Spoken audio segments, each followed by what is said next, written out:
Welcome everybody to the OECD webinar, Getting Payments Right in Times of Crisis, Maintaining Resilient Social Welfare Programs Free from Fraud and Error. During this webinar, lasting 1 hour and 15 minutes, our panel of experts will provide us with a unique look into the fraud risks that governments are facing during the COVID-19 crisis and the measures being implemented to make sure that social welfare programs are efficiently delivering essential services and benefits free from fraud and error. I'm really excited to be today with an extraordinary line of panelists who are the front line on fraud and error issues. Anne Kearns, manager at Audit Scotland. Anne leads on counter fraud, which involves working closely with other Scottish organisations such as Police Scotland, as well as working with the Cabinet Office and audit agencies in Wales and Northern Ireland on the National Fraud Initiative. She also leads on welfare benefits and grant funding schemes. So welcome, Anne. Next, we are joined by Guillaume Fillon, Senior Project Manager at the International Social Security Association. Guillaume is a former executive in the French Social Security Pensions and Family Benefits Schemes and is currently Senior Project Manager in the International Social Security Association, ILO Geneva. He is responsible for coordinating the project of ISSA guidelines on social security, including the guidelines on error, evasion, and fraud. Welcome, Guillaume. And Alejandro Falla, advisor in the Controller General's office in Colombia. Alejandro is an expert in artificial intelligence and machine learning and brings with him experience in implementing analytic solutions for carrying out internal control in the Colombian public sector. So welcome, Alejandro. There will be 3 rounds of questions, and within each round, a question will be directed at one panelist. And once they have responded, I invite the other panelists to react or complement. To our audience, please submit your questions via the chat function accessible through the bottom panel of Zoom. So why are we discussing the issue of fraud and error in welfare programs, and why now? Through social welfare programs, governments protect individuals and families from economic and social risks. The safety net that governments provide is crucial for ensuring societal well-being and a sustainable economy. Due to the COVID-19 crisis, governments around the world have had to quickly roll out programs and schemes on an unprecedented scale. These have been essential in providing support to families and households, protecting jobs and supporting businesses.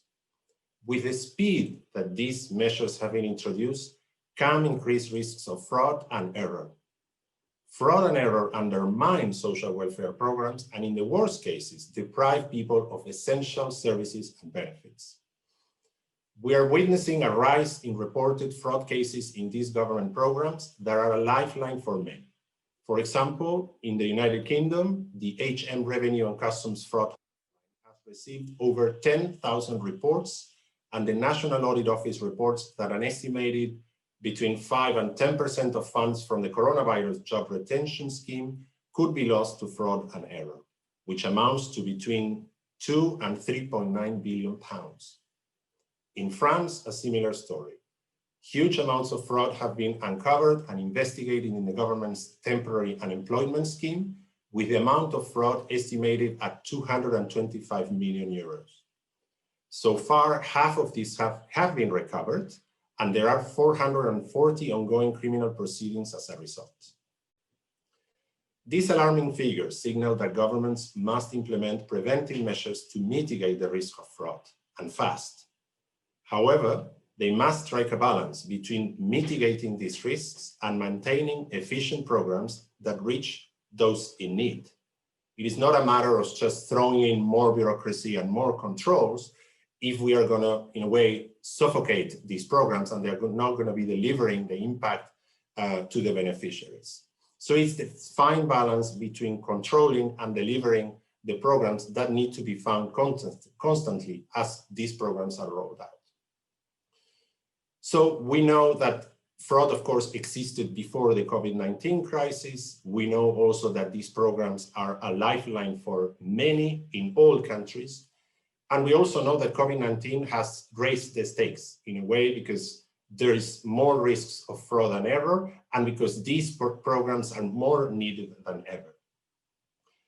The OECD has been working on this, and we have recently provided insights on preventive and detective measures and on how to promote a risk-based approach to addressing fraud and error in government programs.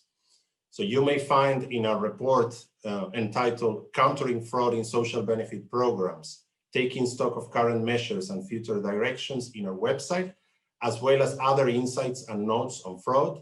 And we also take advantage of this webinar to formally launch this report and put it out there for the benefit of all those interested, especially those practitioners and experts in the area of fraud and error. So let me now turn to our experts. I would like to start with Anne. Anne, could you tell us, based on your experience, what are the key ingredients for governments to effectively implement measures to counter fraud and error during this unprecedented time? And how is your country managing this? Thank you very much for that introduction. Thank you so much for inviting me along today. What I'd just like to start with is a brief summary of where we're at in Scotland and what we're witnessing. Since the start of the COVID pandemic, the risk of fraud and error has increased across all public sector organisations. Organisations have become extremely stretched, and the controls and governance that were previously in place were either changing or have been put aside. We're finding huge risks are emerging basically for a number of reasons, but these include the public sector staff are actually working remotely and under extreme pressure. They're working from home. We're finding that previous governance and controls that were relied on, they have either been weakened or have actually been removed. And a quick example of this is we actually find a lot of internal audit teams are actually being redeployed to frontline services. So that's another governance area that's weakened. We've found that fraud investigations have been paused. We've also been finding that the recovery of debt due to fraud and error has also been paused. So again, there's no penalties for committing fraud. There has been an introduction of a policy of trust and protect, which means trust what a claimant tells you in order to protect the citizens. But that relies on claimants providing the correct and, more importantly, honest information. So basically, there's a lot more of taking people at their word and believing what they say without necessarily having the evidence to back it up. And just as you reflected in your introduction, the stimulus packages to help support individuals and businesses, they have been introduced at speed with much lower scrutiny and due diligence than has previously been the case for other schemes. In addition, all the new schemes that have been introduced, all claims are being made online. So we're finding that's making it much easier for fraudsters to target organisations. They can sit anywhere in the world and submit claims across multiple organisations at one time. We're also finding that the situation is becoming increasingly complex. The rules of these social welfare schemes are changing weekly and in some cases daily. We've had more changes today. We had changes last week. There's actually a discussion today about the furlough scheme, differences between England and Scotland, which hasn't been explained yet. So the rules are becoming increasingly complex, which again is a breeding ground for fraudsters to try and get round the schemes. So what are we trying to do in Scotland in order to counteract these risks? Specific error measures that we have seen being put in place, they do vary between organisation and organisation. It would be unfair to say that everyone has got it right. A lot of organisations are still at the early stages of this. What we're asking and seeing organisations to do is to discuss and agree the organisation's risk appetite and their approach to the newly emerging risks. So get an understanding of what's happening and what the risks are. Following on from that, to then carry out a risk assessment to identify the most vulnerable areas under new working conditions. One of the big areas we're finding is the use of IT systems. A lot of staff are processing welfare benefits remotely, possibly using unsecure connections, using transferable data, USB pens, for example. Also asking organisations to make sure their internal audit teams actually reviewing systems of control, because the controls have changed. Some are no longer working, new ones are requiring to be introduced and developed. We're also using data matching, data sharing and IT-based help, and I'll give you some examples. We've been working with the Cabinet Office in London and across the UK public sector that if an organisation receives a claim for some of these support measures, they can verify the bank account details via an online system that's a secure system. We're also just about to start launching post-payment data matching. These are payments that have been made out to claimants. We know there's fraud in there, but it's taken us all this time to actually get all the data, get the rules, get a full understanding in order to do data matching and understand where people have received payments in excess to what they're entitled. And we're also trying to make sure we use make optimum use of the existing IT links. For example, our local councils who process a lot of the support schemes have existing access to HMRC data and Department for Work and Pensions data, which basically gives you the income and capital and other benefits details of what claimants were receiving. So that is a great help. We need to make sure everyone continues to use that. Other things we've seen fall away is that the existing ways of reporting fraud and irregularity have maybe fallen off. So to make sure that your whistleblowing lines are still operational, fraud hotlines are still being answered. You know, if it's an email address for fraud reports, make sure someone picks those up. And importantly, we're finding there's a continued and increasing need for staff training. Staff are being redeployed to frontline services to cope with the pandemic, and they maybe not receive it. It's an area that's brand new to them, and it's really important they receive appropriate training to ensure the public purse is protected. We're also asking organisations and seeing organisations to start rotating employees and volunteers who maybe work with the vulnerable service users, as we've been finding some fraud in there that employees and volunteers have been approaching vulnerable clients and taking money off them under the pretense that they would then get them shopping or they would get them a COVID test or whatever. So if by rotating the employees, it helps prevent relationships building up and the vulnerable people to be a bit more protected.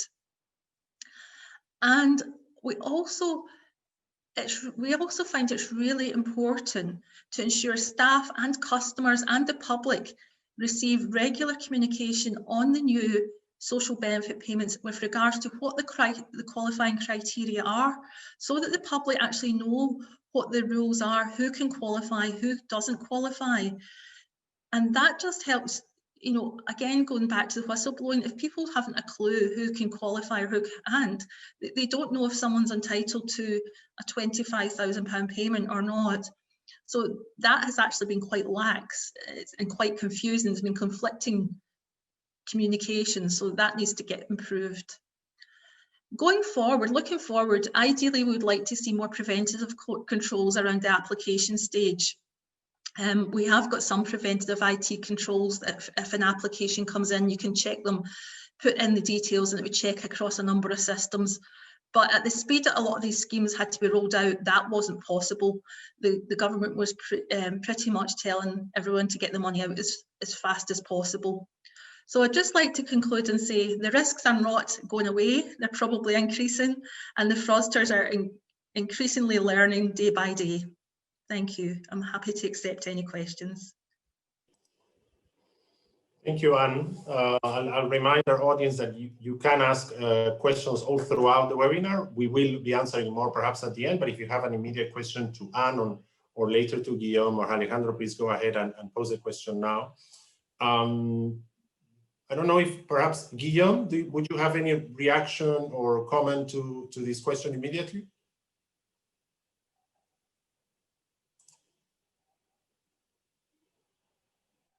Do you hear me? Yes, you hear me? Okay. Yes, well, thank you, Julio. Thank you, Han. Of course, I share a lot of the concerns that have been raised by Han. I just wanted to say that, you know, from the point of view of the Social Security Organization, because the International Social Security Association is, you know, it's a department attached to the ILO, but it's funded by social security schemes. So we have a point of view that is a little bit maybe more managerial. You know, it's about how to do things. It's important to know that we already have a knowledge on the typical fraud that already exists in social security schemes. And what is for sure is that most of the fraud is coming from employers and from, I would say, not from individuals, not from beneficiaries. As you took the example of France, and you explained that 200 millions were about to be recovered after frauds identified. But this 200 millions, as far as I know, are 200 million on the 30 billion that have been paid. And in fact, we know that there is also a potential fraud on, for example, the contribution collection, because there has been a lot of contribution exemptions or contribution postponement. And we know that most of the fraud is coming from this part, I would say, classically. So so we can expect that maybe we can identify more fraud later coming from this ground, not only on the payment of the benefit. Another example, for what regard the health, it is well known that 90% of the fraud is coming from the health professionals. I mean, the hospitals, the clinics, the physicians, not the patients, not the customers, if I may, not the users of the final service. So so I think that we should keep in mind the fact that most of the fraud basically is coming from professional, that is to say companies, fake or real companies, and intermediaries, such as, for example, for the health scheme. This is what I maybe wanted to underline as a beginning. Thank you, Guillaume. Actually, I'm very happy you made this point, because in the work that we've been doing, I mean, in the report that I was making reference earlier, we also try to sort of to catch the whole breadth, I would say, of schemes and actors. And one that sometimes we forget, but as you said very well, which is very important and the most important in terms of who's doing it, is it's not necessarily the beneficiaries. These are perhaps the least on those sides. We also have looked at basically criminal networks that either exist just to defraud these systems, or now with COVID-19, we see that were created for this purpose. So it's not so much, and I'm very happy you made this point, but we don't want to, in any way, saying that this is an issue for beneficiaries only. It's perhaps the whole system and the whole scope. But nevertheless, a lot of these preventive tools and the approach, I think, would still be applicable on how we shield these programs. I don't know if, Alejandro, would you have any reaction or comment on this? Julio, not really. So sorry, no, not at this moment. Thank you. Perhaps, Anne, I would very quickly ask you something, because you made reference to basically sort of all the risks and the increased risks and sort of what is the solutions that are being implemented now. But do you see any marked difference, I would say, on before and after COVID-19? So is COVID created something that is different, or is perhaps a matter of scale, or even a matter of attention, that suddenly we're paying more attention to this issue? Thank you. I think COVID has changed the focus. I think there's been more attempts. Obviously, we've mentioned about the furlough, the job retention schemes in Scotland. That's actually paid for by the UK government, so it's not an issue as such for Scotland, although, you know, obviously in UK they've reported the level of fraud in there.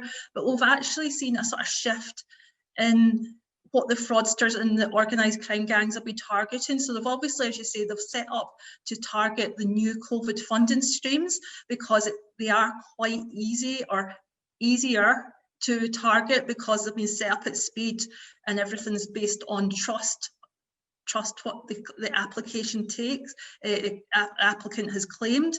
These applicants are actual businesses, so they they can pretend they are a company and applying for funding for a cash grant.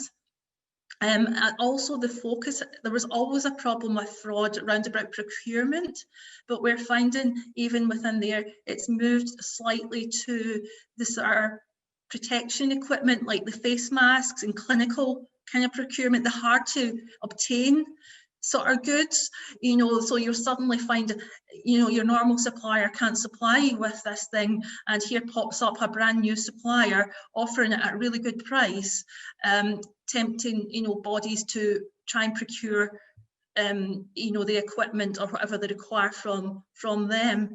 And also we've also noticed some procurement issues with sort of the waste management of some of the clinical waste type stuff as well.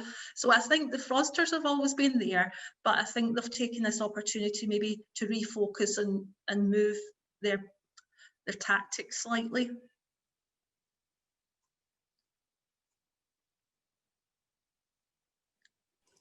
Thank you. Thanks very much. And yes, this is, I mean, what you were highlighting is the impression that we get that it's not only about, again, the scale and perhaps the actors are the same, but how something, I didn't give this example, but in another country, like the creation of fake companies by criminal networks, so just to access in an easier way, as you were saying, perhaps this program is something that is, again, maybe not new, but the scale is, again, bigger than from what we had seen before. So if we move now to Guillaume, please, if we can focus perhaps a little bit more on specific tools and basically based also perhaps on the work that you're doing on the guidelines, what practical tools do you think governments can apply to mitigate the risk of fraud and error? And what are some key success factors to ensure that they are effective? Yes, Julio, I can tell you about some good practices, but once again, there are more coming from the point of view of social security institutions and not the government. The government is the one who decides the policies to be implemented, and you know the way to do it well is decided at the level of the social security institutions. And I can talk a little bit about that. Indeed, I am in charge of the coordination of programs, which the name is the guidelines, the International Social Security Guidelines.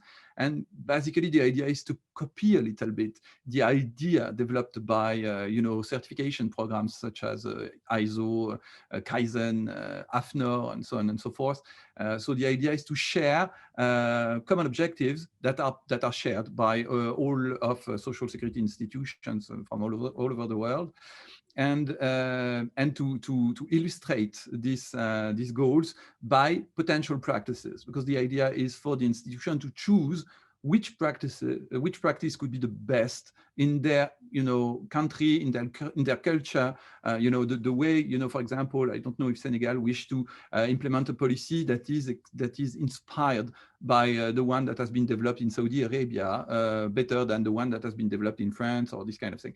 So the idea is to say that the responsibility resides on the shoulder of our members, the National Social Security institution. So that's how we developed this program, and we have several guidelines, and one of those guidelines is on error, evasion, and fraud. It's been, you know, validated by our last World Forum last year.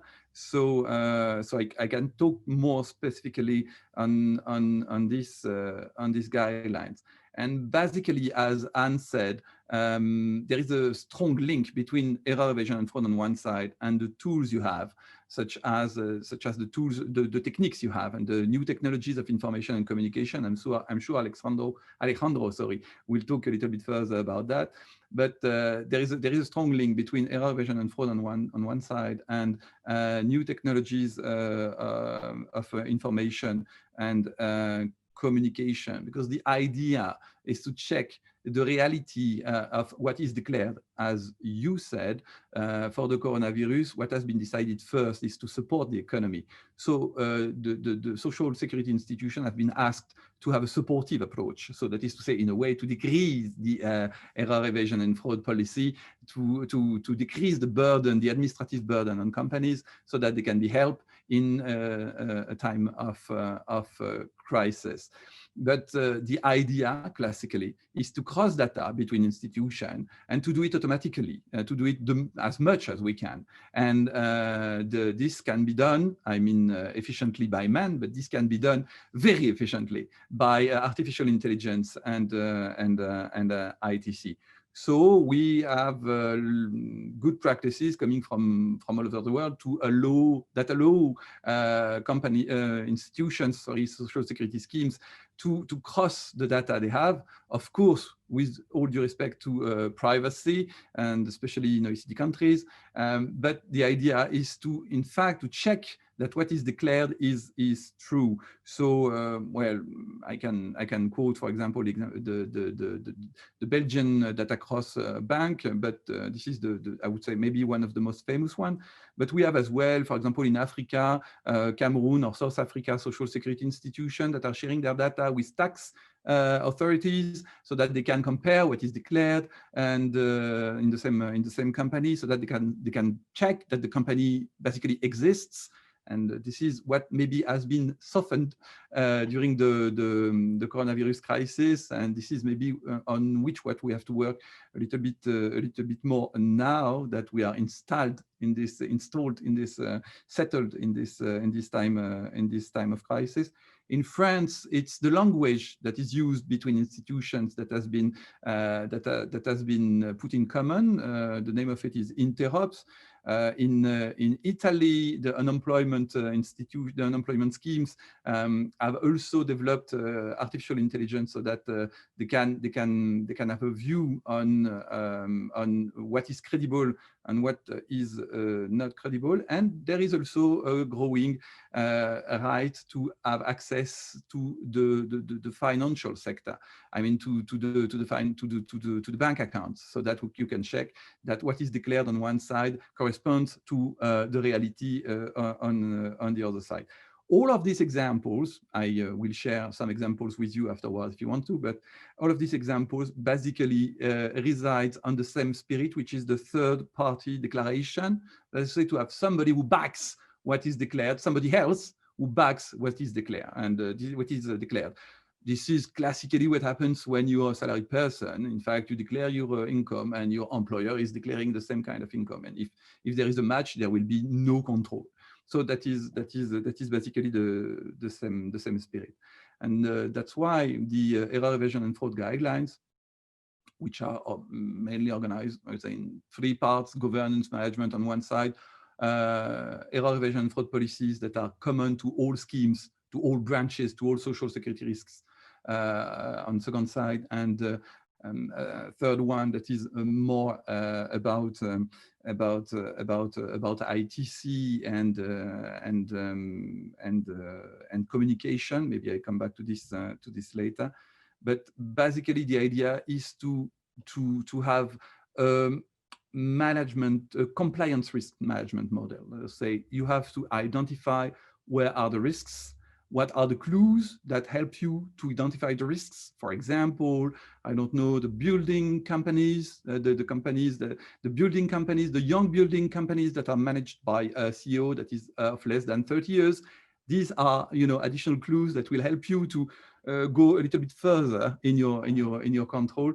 So develop this compliance risk management model to identify risks, prioritize risks, and sorry for my French accent, analyze potentially the risks, and then have access to the data that are pertained by other institutions, partner institutions, so that you can check that even if this company is a company at risk, there is apparently, what has been declared is confirmed by another institution. If it is not the case, then you can go a little bit further and develop initiatives to address the potential error, fraud, or evasion that may be identified. I don't know if I am too long or not. Tell me, but I can continue this way at least for 30 minutes. But these are the main ideas I wanted to share with you. Thank you, Guillaume, and also again for highlighting this issue of I would say the institutional, in the sense of sort of the government providing for a more general policy and the social security entities. And this is in a way what at the OECD we are trying sort of to match in terms of general policies that sometimes are outlined and develop at a more general at government level, a higher level. But then how do we control it from the audit point of view? How do we manage and implement them and further detail them from an entity point of view? I don't know if I have a question, but I'll ask it to you a little bit later. Maybe first I'll give the chance without preempting the discussion on new technologies. If you have any immediate question or reaction, Anne? Thank you. It was good to hear about all your data sharing and organisations sharing information and policies. That was great. One of the things that struck me when you were going through your description of what you're seeing is, I find that benefits and social welfare is extremely complex, really backed usually with a lot of complex rules, different rules for different people, even claiming the same type of payment. And I think I'm thinking from more an error point of view here. One of the things that we try to encourage in our organisations is that they introduce random management checking, so that when processors are actually processing claims for social welfare payments, someone double checks. Now, it's on a random sample basis, so it's only a sample, but what they always find some issues, and what you tend to find if you've got a huge team of, say, 50 processors processing these applications, you'll find common errors, and then you can pick that up either through the individuals, if it's just one or two of them processing the same error, or as a team training and learning opportunity, because the schemes are so complex, and although the staff have been trained, it only needs one slight misunderstanding somewhere along the line, and that can result in payments being made huge amounts of payments going out in error. So it's one of the things we're encouraging, but it was really interesting to hear what's happened in your neck of the woods. Thank you.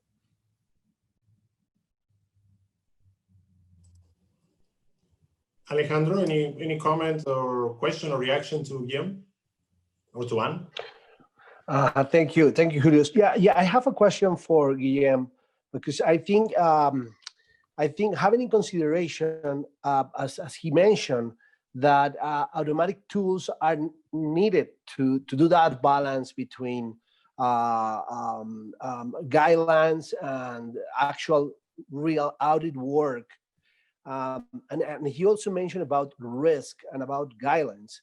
I have a question related with that. There is an arising ethical issue about using and put in place artificial intelligence tools to do this kind of an analysis. So is anything he can mention about what type of guideline do we need to cover that gap between the need we have to use artificial intelligence tools and that kind of ethical issues are rising right now? Well, that's typically, if I may answer, Julio, tell me. That's typically the interest of the program, of the guidelines, the ISA guidelines. The idea is to allow institutions to adapt themselves to the legal framework that exists in their own country. For example, this is typically a question, I would say, maybe it's not the case for you, Alejandro. It is typically a question that is raised in European countries about the right to privacy on one side, and the necessity to cross data automatically so that you can efficiently manage the public fund and the public money and increase the public trust in social security institutions. In Asia, these issues are tackled differently, and for example, in China, these exchanges are quite heavily used and quite efficiently from once again an institutional point of view. In Europe, the idea is to respect a framework that has been designed by the European Union, and that basically allows you a right to have access to your individual data and asks you the authorization to share your data with institutional partners. Of course, this data cannot be used for something else. So you are informed previously that your declaration will be compared with declarations made somewhere else, or maybe used by another institution in the rights you can have, or in the contribution you can have to pay as well. I mean, the duties you can have. So basically, the idea is to have clearance from the individual so that you can use the data accordingly to the, I mean, the individual contract you have with the individual or the individual company that allows you to share this data. If not, then it means additional administrative burden for the company. So so there is a strong, I would say, this induces, you know, there is an incentive in favor of this possibility to share data, so that it can help companies to allow to avoid red tape and to avoid additional administrative burden. Thank you, Julio. I have a question following up on what you were saying about the social security institutions or entities, and you were talking about this compliance risk management model. How much, perhaps you can share with us a little bit, for those that are not so familiar, what is the situation today in those entities? How developed are these functions, I would say, in terms of compliance? Moving away perhaps from, of course, they have controls, internal controls, and the systems that exist for many years, but how, and again, I'm sure in different entities and different countries is different, but if you could perhaps share certain idea of trends, or more in terms of how mature are these functions, these controls, and moving into this compliance perhaps and risk management in these entities. Yes, well, as you said, it depends on the national context, and of course the situation is not the same in I don't know, in some you know, developing countries and in richer countries. This is for me an occasion to share with you, you know, the content of other guidelines. We have guidelines on EF, but we have also guidelines on good governance. And these guidelines on good governance are strongly, I would say, influenced by the notion of social security governance as it is developed by the ILO and by the ISA. That is to say, you know, the notion of tripartism, the fact that insured people, companies, and the government have to gather together to develop a governance that would respect you know, some principles. These principles are the following: credibility, accountability, transparency, and previsibility. So in accountability, in transparency, you have this risk management model. And it's for me maybe an occasion to talk a little bit about a growing issue or a growing concern from our perspective, from the perspective of social security institution. The idea is that those who make the decision are accountable for this decision. And the problem, and we saw this with the COVID crisis, and we understand, of course, why, but the problem is that some decisions are made by the government, and in certain countries where social security is autonomous, I mean, from the government. I understood it's not the case for Anne, but it can happen in a lot of continental countries, for example, you know, Bismarckian countries and countries that got inspiration from the Bismarckian model. Some decisions are made, and in fact, the way of tackling this decision has to be done by somebody else. So this is potentially an issue on which we may have to develop a little bit. But about this compliance model, well, we have, as I said, we have examples. We have national examples on compliance risk management model. But basically, the idea is to, you know, to gather clues that would tell you if there is a risk or not, according to the data you have already, according to the experience you have already. So, for example, you know that companies that are quite young, of less than 3 years, working in you know, the making buildings, you know, the workers outside who are making houses and this kind of thing. These companies with a chief executive officer of less than 30 years, and maybe these companies that are not settled in your national territories, these companies are companies that have got a certain gradient of risks. So on this company, you have to develop a special approach that would tackle the potential issue that exists with this company. So this is the compliance risk management model in a word. But of course, then there is a kind of chronology to respect. You have to prioritize which risks are the most important, which are the ones you have to tackle first. And once you've analyzed the situation, and only then you have to launch a specific action that would be basically organized in 3 steps: prevention, detection, and sanction deterrence. So I don't want to become too much technical on this, but the idea is to first prevent, so to develop a communication campaign, for example, for these kind of companies, because you can inform properly the companies that are at risk so that they comply.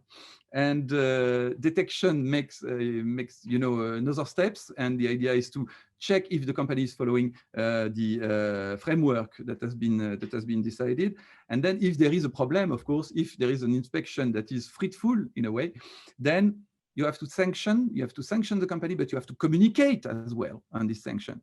It's very important. That's why there is a link as well between our guidelines on error evasion and fraud and our guidelines on communication, because it's been showed in continental Europe that once a sanction is decided and once there is a communication on it, you have a sort of multiplier effect. You have companies that are coming to you and saying, "Oh, maybe I made a mistake, and I would like to check if I made a mistake or not." And then you don't have to make investigations anymore, because in fact, for one company that has been sanctioned, you have 5 companies that are coming back to the yard, if I may. Thanks very much, Guillaume. And maybe I want to, before Alejandro, allow me, before going into your round of questions, if you allow me to go back to Anne. And there's a point that you mentioned, and then Guillaume mentioned it also again, and of course we know it's very important, which is the issue of risk management, or having a risk-based approach. If you could elaborate a little bit more on what do you see on your side, on how developed is these approaches, how much is being really used? Because in our work we've done in the past, we see that it's uneven, let's say, by different entities, of course, but we are far from, in practice, especially when we talk about perhaps other as we call them, integrity risks or violations, that we talk a lot about risk management, but we struggle to really implement it in practice. But what's your experience? What do you see on this point? Thank you. Yeah, we see similar situations where it varies across organisations. We have, in respect to fraud and error in Scotland, we have a national counter-fraud service that deals with the NHS, and they're very good. They've come up with some innovative ideas, and they've recently, just last week, won an award for behavioural insights. Just what we're discussing about, trying to, at the prevention side of the process, so try and get prevention in place. Other sectors, we're finding it's a bit mixed. Some are better than others. We find that they probably know the highest risk areas, but sometimes for whatever reason, the resources aren't always directed to there because something else will happen. So I'd say it really is a pretty mixed situation. Also, as you know, I deal with the National Fraud Initiative, which is across the UK. And we take in data from all bodies across Scotland, England, Ireland and Wales and do data matching. And that is very much risk-based. We know the areas that are absolutely going to give us the highest outcomes. Those are focused on first. We've got risk scores sitting behind the system. I'm not an IT expert by any means, but we've got risk scoring procedures behind that, and various, it matches different bits of information that would give an indicator of whether it was high, medium or low risk, and that's all scored up, and then the system should learn for the next time going forward. So that's quite a good system, but I'd say in conclusion it's pretty mixed. Yeah.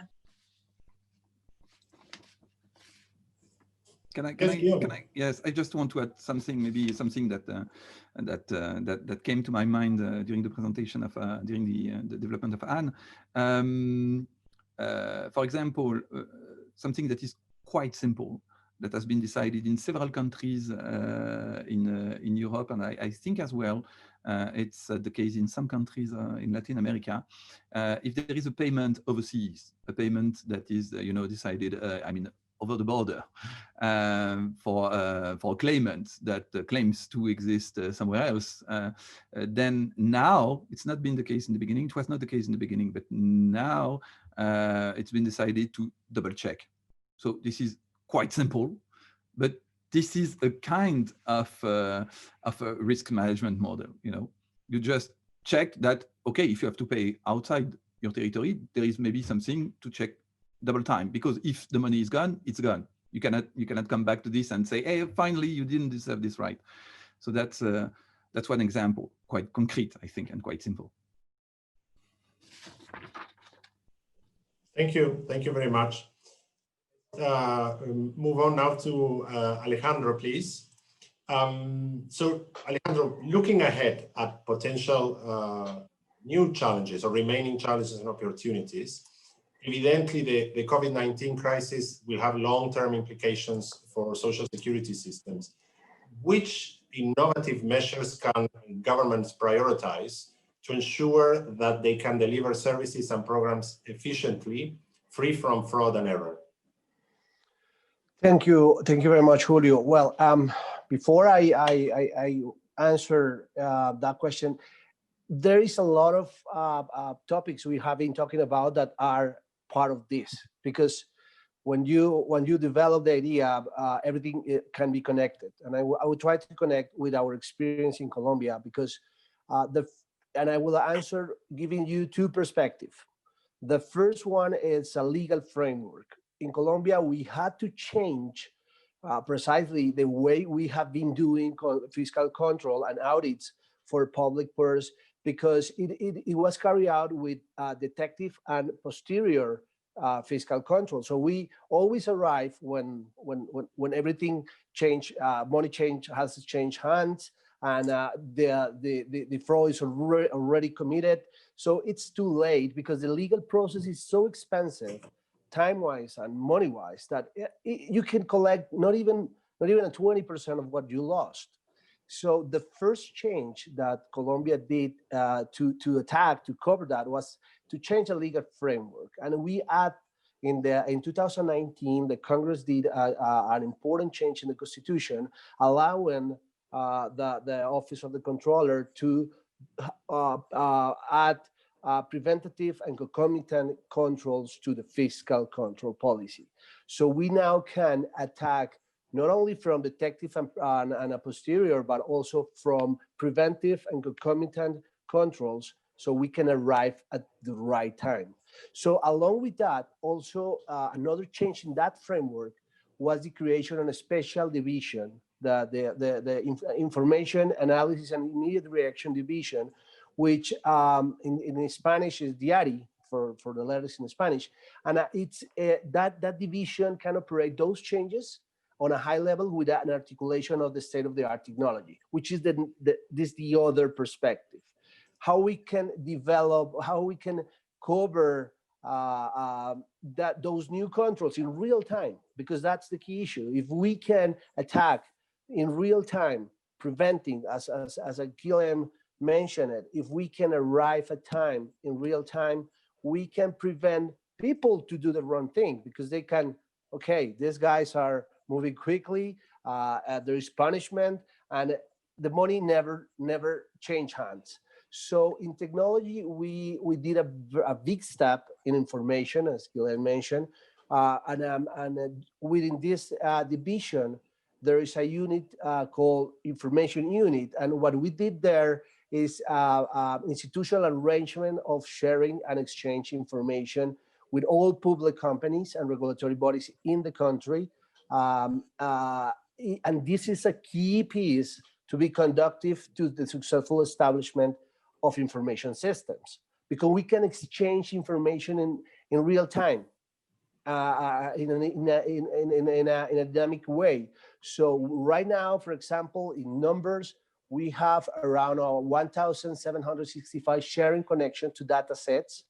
So, and we also have the enforceability to access that information.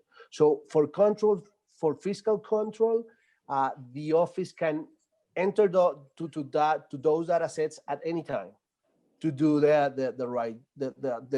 do the preventive work. So the next step to align with this is the analytic tools we are using. And in this, this can be like the fifth measure we have, because with this we cover human operational procedures and analytical tools, everything under artificial intelligence. So we have the connection of the information, we have the tools to do the modeling of analytic and automatically do the work. As Guillermo mentioned, we know that we can do the double check, we can do the samples, so we can manually do the work. But the thing is, this new pandemic brought thousands of new contracts, and they came fast, and they need to be covered fast. We cannot wait to go through the regular channels. We need to do it fast because the people need the assistance, need the money, need the food. So we put that in these models. And in order to illustrate, I want to share precisely one model we have that we have been in the 9 months of the pandemic. We have developed this model covering social programs like oversight direct payments to focalize population and children food using real-time crossing algorithms and image recognition machine learning tools. But in procurement, because we have been talking about procurement, we focus in social programs. What we did is, as all these support are being provided quickly, right? Possible with lower scrutiny and due diligence because there is no time to do it. We design a procurement model that transforms completely the type of control, more than preventive, a concomitant way, but also everything is automatically. Everything we put in place tools of artificial intelligence like OCR, optical recognition characters, and also other one like natural language processing, which allow us to take thousands of pages on non-structural information and transform it into structural information and read it with algorithms in real time. So it gives us the capability to react in preventative way. We stop, and I have some numbers here about how it resolved from the COVID. And for example, we used to do this manually, so it changed completely. In Colombia, from March to August, we spent more than 20 billion in total procurement focused on COVID. We did a 100% analysis for all those contracts in real time. So we were able to stop around, those were, let me give you the number, there were 364,000 contracts. We stopped around 100,000 contracts because they were having overpriced. We have an algorithms we are using an algorithms to classify and detect anomaly price in those contracts. So we stop those contracts and we prevent them. We call the companies, as Guillermo mentioned, and we say, okay, look, this is not the price. You have to change it, or we can cancel the contract. Well, it resulted that almost 80% of the contract, they changed. They put the right price, and we only need to cancel around 20%. So at the end, we deliver on time. We cover from fraud and error, and we are expanding that to other type of contract, not only from COVID. We are using that now in infrastructure, in health coverage, in food programs, in all kind of programs that need to be on a preventing basis. So sorry if I took more than the time allowed to do this, but that's how we are working in Colombia in a big implementation of artificial intelligence. That's why I asked UM about that, because definitely it's a rising concern about using this. But it's the only way in Colombia we can do the balance between what we need to cover and what we have to cover. So it's the only way, putting in place artificial intelligence. Thank you very much, Alejandro. This is very interesting, especially on the use of artificial intelligence and new technologies. Is there any question or reaction from either Anne or Guillaume? Guillaume, please. Yes, just about what Alejandro said about the fact that they are moving fast. I think that one of the concerns that existed before the coronavirus crisis is that, in fact, they are moving each day faster, and this is basically due, I think, to a macro evolution, which is in fact the increasing mobility of production factors, the increasing mobility of salaried people on one side, and the increasing mobility of capital on the other side. And there is a risk that is well identified by social security institutions of contradiction with the spirit, the initial spirit of social security institutions, which is basically a territorialized, maybe, a regional solidarity. You know, that is to say, okay, you're living here, so you've got a solidarity with people living here, and you're working here, you're receiving your money here, in fact, your family is here, so, you know, everything is territorialized.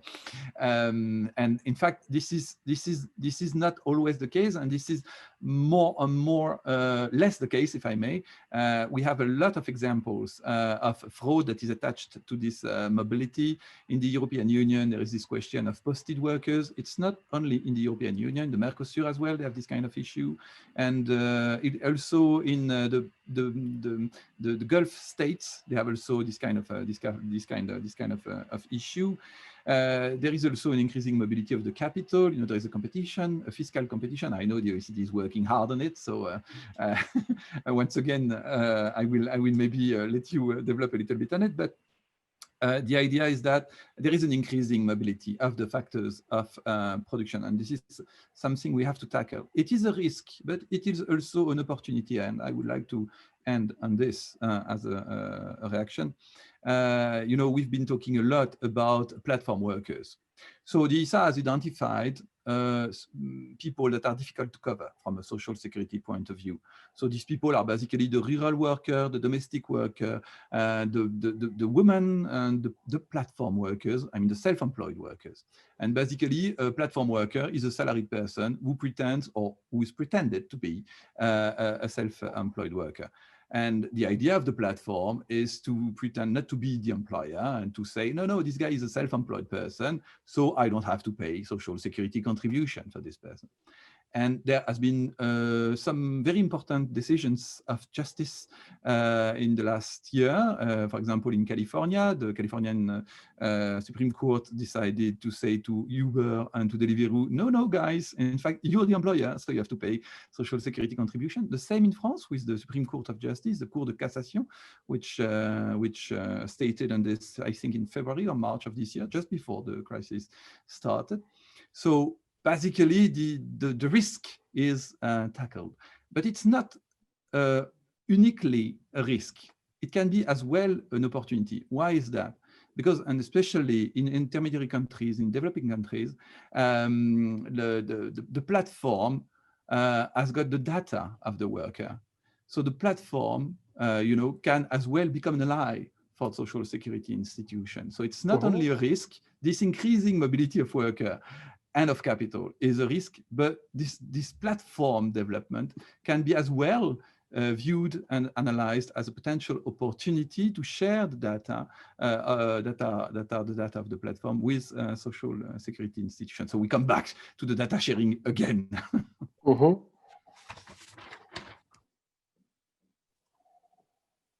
Thank you, Guillaume. Anne, any comment or reaction? I was really interested to hear about the development of the AI. It's what we are aiming to do. I mean, especially over the last 7 months or so since the pandemic, the preventative controls that we would normally aspire to have in place just went out the window. It was pretty much get the money out the door, get the money to the people in need, and we're now running about trying to do post-payment controls and post-payment data matching. It's, as you alluded to, it's very expensive to try and do it that way around. Our courts are in a bit of a crisis just now, with obviously a backlog of cases to be heard. So, you know, even if you did have a case that you would like to take to court, the chances of getting one soon would be almost non-existent.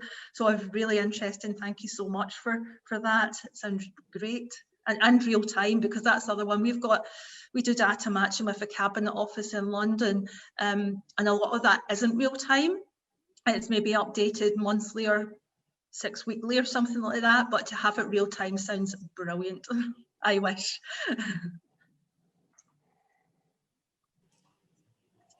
Thank you. Alejandro, I would have a follow-up question to something you were mentioning, which is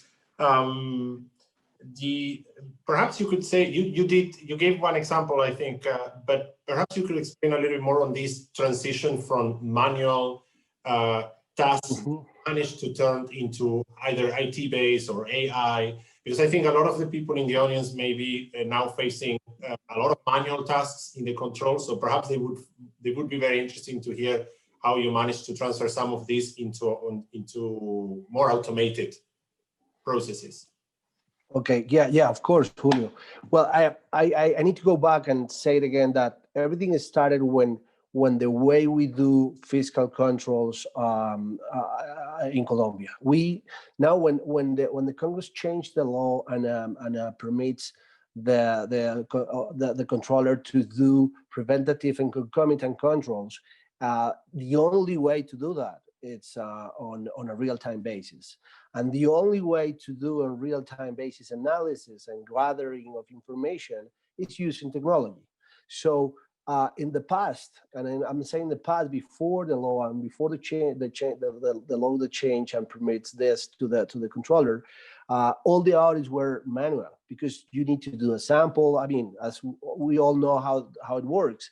So the transition started with the right moment that the Congress changed the law, and then it was not a soft landing, definitely, because you change a lot. There's fear when you come to a public company and a public institution, and that's my case, and you say, yeah, okay, I'm here to implement artificial intelligence. The first thing that comes to people's mind is, I'm going to lose my job. Right? Because I used to do this manual, and now there is going to be a machine doing this. So that is the first thing you need to face, the fear of change. But everything can go better and better if you work with them, because the thing is, we need to give the people education about what exactly machine learning is going to do for them, right? Because they're going to do, like Guillen mentioned, the administrative burden that is going to take those kind of actions that they are not putting value on a human capability, and they're going to give time to do the right call, to do the supervised call in this model. So that's how it started, trying to educate about there's no fear about changing. It's gonna allow us to have more strategic time from our workers, from our auditors, from our analysts, and they can put all that knowledge in the right task. So and then from there we started with the first point, is information gathering. I mean, all these agreements to sharing information, it's gold, it's pure gold, because we can, at this point, with this big database, and I think it's the biggest information repository in Colombia right now, the one we have access, because we have almost information from everything. From social workers to anything you mentioned, and we can have it for fiscal controls purposes. So that's the first step, to do that information gathering and put it in a safeguard, and then do it the right way, put controls to protect information, because there is a lot of issues about confidentiality. I mean, we talk about that. So that is the first point. Assure that information gathering and storage is going to be under all the control we need. And then is, okay, how we select the right tools, because not all the tools from artificial intelligence are in need. I mean, some of them we need to build it, and that's what we did. We started building our own algorithms using some from the market. We start doing shopping around with who's offering what countries are doing what, because for example, Brazil has an experience in procurement. They have a good model. Mexico has something also, and we start doing our research. Who's doing this? Who's doing that? And educating the people to do the movement, to be everything aligned. So, and that specific moment is where this new division makes everything different. Because before that, also the people who were doing that task were part of each unit. I mean, if you are in the social work unit for the controller, they do the research, they do the analysis, they do everything. Now the DRE do everything. It's just centralized. So it's better because we centralize everything, information, analysis, results. We act, we have the immediate reaction unit. And even we have that unit, we are more aligned, our controller is more aligned to do the preventive thing, the preventive education. If you know that we are there looking, oversight what is going on in real time, they can avoid to trying to put the hand in the money, you know, like they starting to get used to, you know what, things are changing. It's not that easy to put money from the public. So that's how we make the transition.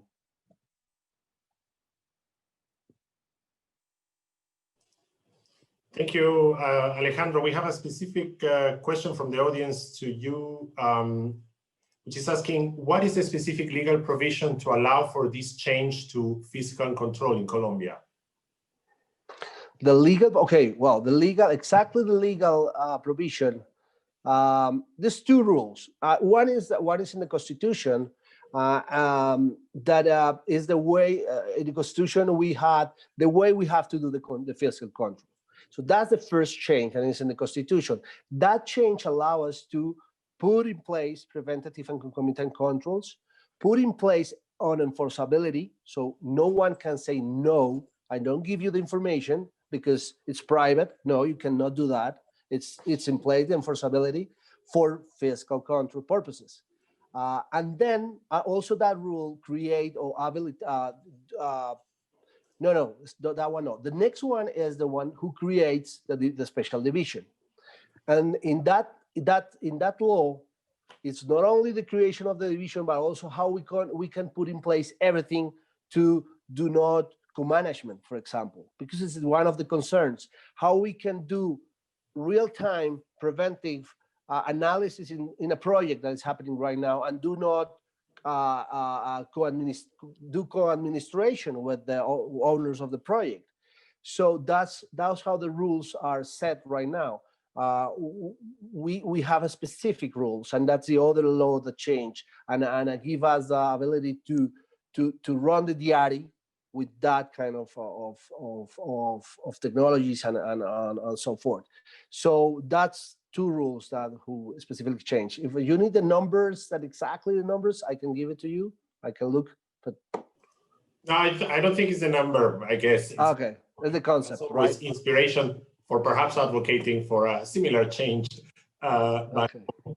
So I would encourage the audience. We already received many questions, but we have about half an hour more to go. If you have other questions, I'd like to touch on an issue that we've touched very briefly, or almost not at all, which is the issue of resources. Resources to put in place many of these controls and the changes and many of the controls that we are mentioning here.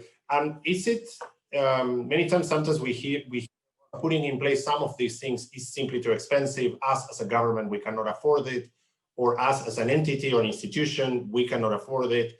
How much of this it's a myth, or is it true, or is perhaps that's not the key? Of course, resources are always needed, but would you give it a big importance to this, or perhaps a little bit less? And if not, what is it the key actually, perhaps to transform these controls to be more preventive, and many of the tools that you were mentioning? To any of you three who wants to start? Will I start? Is that okay?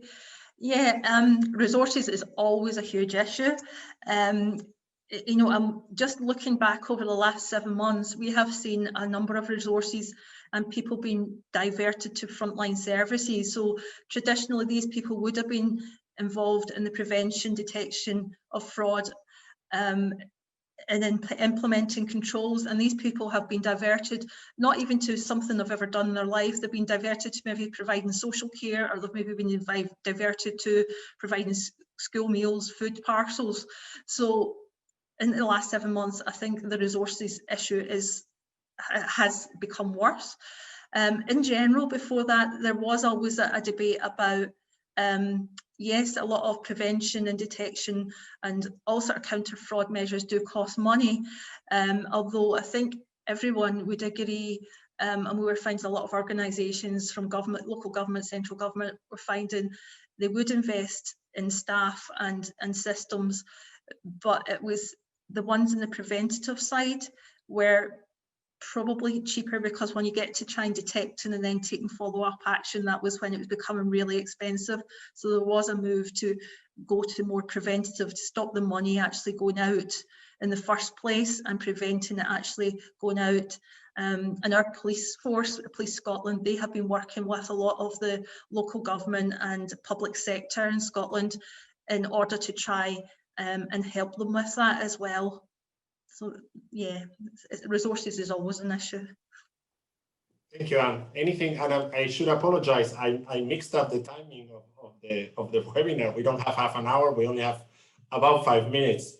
So apologies. I found the discussion so interesting that I wanted to continue. I'm sorry. But perhaps if you allow me, we can go 5 minutes extra. Any comment on these resources issue from Guillaume? Yes. Well, I have a lot of comments about this. It's always a question of governance, and it's from our perspective, it's more a question of choice. I mean, of political choice. There's been a very good work done by the ILO. I could share it with you about the cost of social security schemes and the social protection floor. And it's been scientifically established that social protection floor is affordable for everyone, including the poorest countries.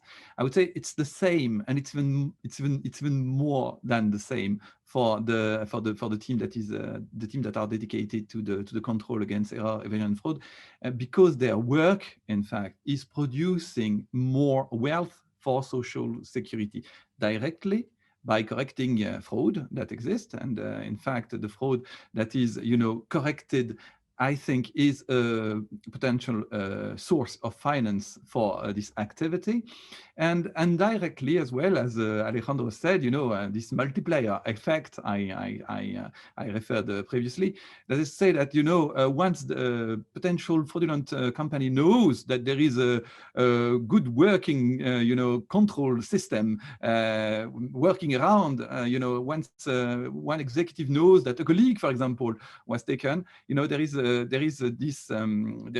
this trend in favor of social security. So I think that there is an investment, but there is a huge return on investment as well. And I would like, maybe if we have very few time, it's the occasion for me to conclude on what I wanted absolutely to talk about. It's about communication. I mean, communication from the, you talked, Alejandro, again, you talked about educating people.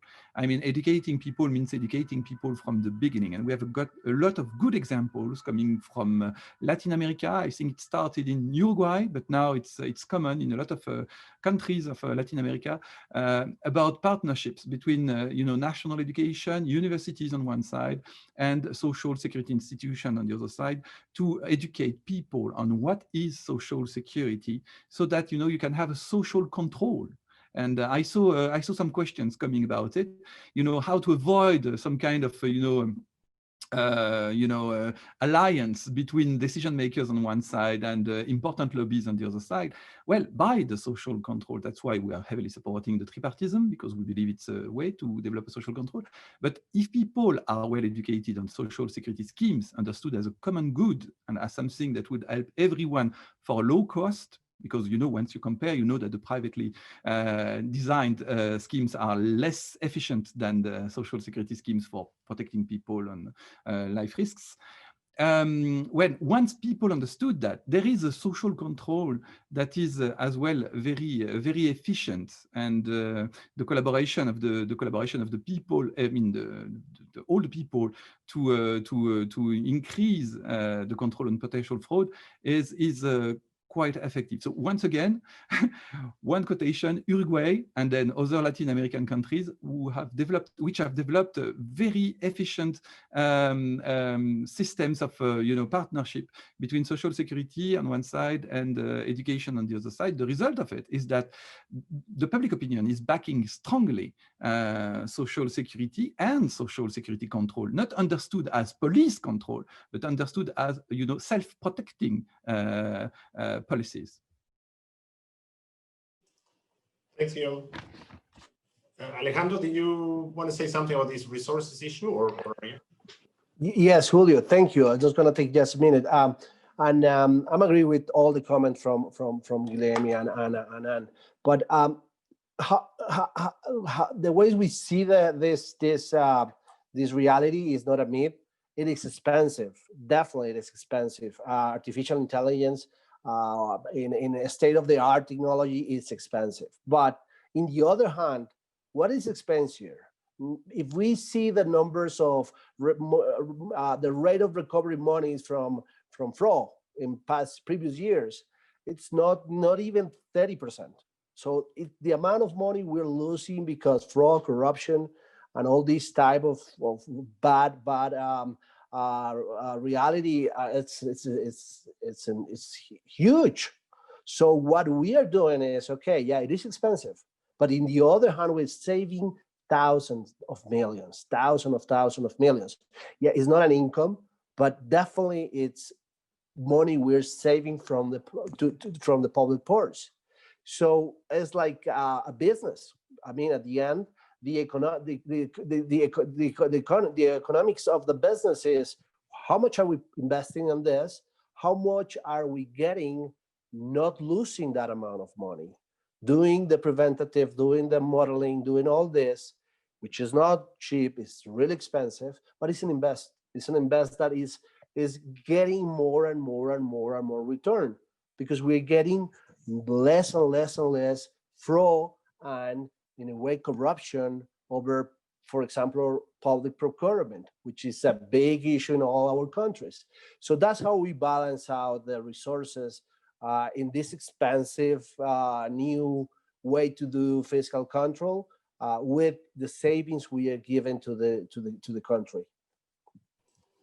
Thank you. I guess, yes, the term will be return on investment. Allow me to ask you a couple of more questions from the audience. We have a question asked in different ways several times, which is, perhaps you were just alluding to this point, which is, the question is, what opportunities are there for further improvement of measures to prevent fraud and error, but involving civil society and cooperating with perhaps other stakeholders outside of the ones that we are mentioning here? Anyone wants to? For Alejandro, okay. Well, that's a great question. Why? Because that's the next step. Participation channels with the population, with people. You had mentioned something of that. I'm going to give you an example of real issue, real model we are having in Colombia, and it's all these infrastructure project that started and never ended because corruption. So we call it elefantes blancos, white elephants. And in Colombia, we have a bunch of those. We have a lot of elefantes blancos. And what we did is we started with an app where the people, regular people, it's a channel open to public, to the people. They can download the app and go. And if they believe that that project that has been on the town for several years without finishing, it's a white elephant, they took a picture, they send a report, and they go to us. And we get that report and we start an investigation. So that's kind of participation we are improving day by day. And I'm a believer that that's going to be the next step on this, getting people participate in everything. I mean, if you can, everything, and say everything from a traffic ticket to infrastructure white elephant that is never ended. So how we can use people, voice, to make the claims, the right claims, and we can get attention on that. So yeah, definitely, I that's a very good idea. Thank you. Anything to add? Anne, here on the civil society role or benefits of involving them. Anne. Yeah, no, I think it is the way forward. Just now, we're probably at a similar stage. We have the public who whistleblow, they can whistleblow to the organisation, or they can write into us with things that don't appear right, don't sound right, don't feel right. Depending on what it is, would be whether we would look at it or where we pass it on to like the police for a police investigation. So that's where we're at just now. We do get quite a lot of correspondence around that. Some of it results in everything is actually fine and there's not an issue, just that it didn't look quite right, but it's actually, there's a reason for that. To other ones that we maybe have to pass over to police, because we're not investigators at all. We don't have powers of investigation, so we would probably have to pass that over to the police, or indeed some of the fraud investigation teams within the organisation, depending on what organisation it is. But yeah, it's a way forward. Yeah. Yes, well, I think this is exactly what I was attempting to talk about. That is to say that once people are educated and once people understand that in fact we are defending their own interests and you know, the system that are protecting them if in case of real risk occurrence, I think we've won most of the game. You know, this is. The social control is a way to make social security a common interest and a common good from the public opinion point of view, and this can be done. For example, you have the rule of the name and shame. You know, when you name those who were fraudulent, then there is a kind of shame. The shame can have direct consequences. For example, on public bid in certain countries, if you didn't pay the adequate social contribution, you cannot compete for a public bid, and you will lose some markets. So this is a way to to name and shame. There is another way to name and shame. This is the public procurement in the United States, for example. You know, everything is public. You have cameras rolling, and you can see the chief executive officer in front of the court explaining why he tried to develop this policy or this one. This is another way. In Africa, you have other ways as well. For example, this alignment of interest has been developed by using, the traditional sorcerer. I don't know, wizards. I don't know if you follow me, because I don't know if I have the correct vocabulary in English. But the idea is for these people, these traditional wizards, to go in front of the house of the entrepreneur and say, "Hey, you betrayed the community. You're a shame for the town or the village," and this kind of thing. And it works as well. There is another example of alignment of interest that has been developed in Africa by using the family of actors of the fraud policy. If I can be concrete to this point, there is a special scheme in Southeast Africa for truck drivers, and this special scheme is funded by stamps that you put in front of your truck. And the problem is that the police was in charge of controlling the presence or not of these stamps, and of course, from time to time, the policeman would have could be put in a position to accept a little sum of money to avoid to see that there is no this kind of stamp. So what was decided is just to develop a special holiday Santa for the children of the good policemen. So in fact, no money at all, just holidays for the children of the good policemen. And the glance in the eye of the children incited policemen to be a little bit more severe. And the consequences of this alignment of interest, the interest of the social security scheme, the interest of the truck driver to be protected in case of accident, and the interest as well of the policeman. It's not money, it's just, you know, the acknowledgement in the eye of your child, you know. These had good consequences. These are examples of education, you know, of understanding social security as a common good. But to see social security understood as a common good, of course, you have once again to get back to a good governance. Hence the importance of transparency, predictability, you know, accountability, and the, you know, Anne developed a little bit about the complexity of the schemes, and I think that the schemes have to be understood as well-driven, well-governed, and well understood, well identified by the people. So I think that these are the conditions for a successful fraud policy. So thank you very much. Thanks, Guillaume. Thank you to the three of you. Perhaps one last point I would like to ask you in closing. Unfortunately, we need to close the discussion. If you could share with us in a few words or in a few phrases or sentences, what is the one key takeaway that you take from this discussion, from the situation today, and especially from this discussion? Anne, let's start in the same order, perhaps. Anne? Yeah, no, I've really enjoyed today's session. I'm quite sort of reassured that everyone seems to be in a similar position, which is good in some respects. And I'm really keen to look more at the artificial intelligence, and especially the real time, and also maybe to look in the future. It's really interesting to hear about the civic society aspect as well. Yeah, thanks. Thank you.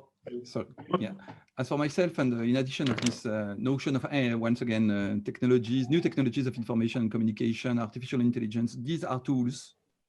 We need as well a political will, and we need as well the support of the public opinion. So in addition of this notion of artificial intelligence and new technologies of information and communication, what we need first is, I would say, decency as a civil servant, that is, say, to take care of the money that is given by the people, to protect the people, and to convince the public opinion that this money is well managed with a lot of seriousness and humility as well, and that in fact social security schemes are heavily professional. Of course, on the development of new technologies of information, of communication, we talked about this, we talked about the multiplier effect and this kind of thing, but also about governance. Because if you ask people to pay contribution to buy a new car to the president, for example, they won't accept it. If you ask them to pay contribution that will be secured for protecting their child, they will accept it. Thanks, Guillaume. Thank you. Thank you, Julio. Well, I can, in few phrases, I can say that this is a transformational process where we need to connect dots. We need to connect dots in a political framework. We need to connect dots in social contribution from the people. We need to connect dots in education. We need to connect dots in technologies, definitely. But everything needs to be connected. This is not a standalone action. We cannot, if we have the best of the art, the state-of-the-art technology, we cannot run this if people is not educated, if people is not respecting, if people is on a continuous basis doing the same wrong things. So at the end is connecting the dots. Everything needs to be connected. We need to put, everyone need to put a portion of that, and we need to connect everything. Thank you. Thanks very much to the three of you for taking the time for the preparation, for sharing your experience, your insights with all of us. We have about 250 people attending the webinar, and I'm sure they've benefited from your insights again and your experience. Thank you very much. Thank you also to the audience, your questions, for joining us today. Apologies to those that we could not answer. If you have your question, do send it to us. If you have questions, I will make sure either to rely with the panelists, with the experts, or to answer it ourselves. Let me close by saying that while this is an extremely challenging period, the discussion offers some positive perspectives. Hopefully we can leave with some positive messages on what governments are doing, what all the things that are being implemented, what can do, and to make sure that the social welfare programs continue to deliver essential services in an efficient and resilient way. Thank you very much to everybody. Bye-bye. Thank you.